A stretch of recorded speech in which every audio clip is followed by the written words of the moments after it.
ስትጾሙ እንደ ግብዞች አትሁኑ።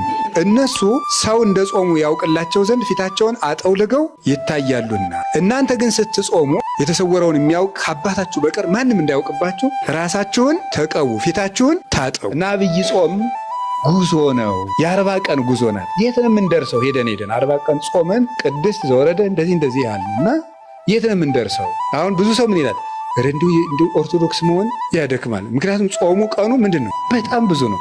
እና ምንድን ነው ዓመት ሙሉ እንዳንበላ የምታረገን ይህች ቤተክርስቲያን። ጾም ሰማያዊ መልካችንን መጠበቅ ነው።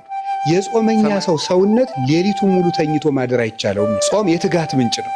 ሰው በልቶ ትጉ ሊሆን አይችልም።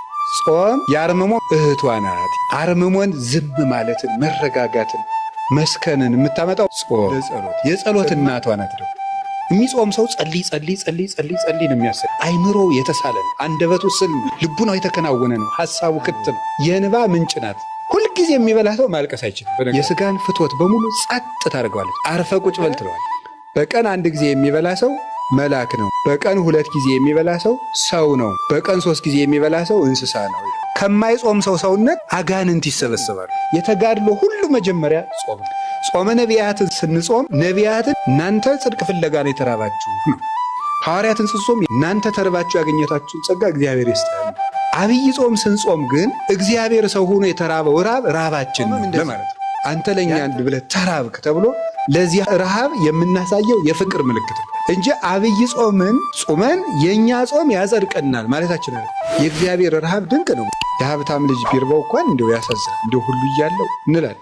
እግዚአብሔር የተራበው ረሃብ ነው። ይሄ ጾም ሁሉ እያለው የተራቡትን አብልቷቸዋል። ለተጠሙት ውሃ አይደለም ወይንን ያጠጣቸው፣ በኋላ ሲብስ ደሙን ያጠጣ። ይህን የሚያደርግ እሱ ብቻ ነው። እሱ ሲራብ የማይደንቀው ሰው ምን አይነት ጭንቅላት ያለዋል? አንዳንድ ጊዜ በጎ እየሆንኩ ለምንድን ነው መራራ ነገር የሚገጥመኝ ልንል እንችላለን። በዝቅተኛ ኑሮም ልንኖር እንችላለን። መከራን በምስጋና መቀበል። ቡና ይጠጣል አይጠጣም፣ አሳ ይበላል አይበላም። ጾሙ በ14 ነው የሚገባ በ15። ቤተ ክርስቲያን የቤት ስራ ውስጥ ናት፣ መከራ ውስጥ ናት።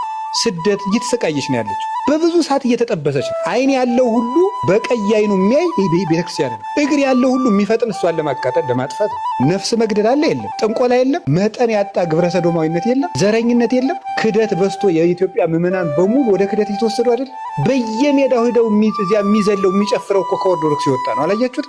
ያ እየተወሰደ እኛ ቡና ይጠጣል አይጠጣም።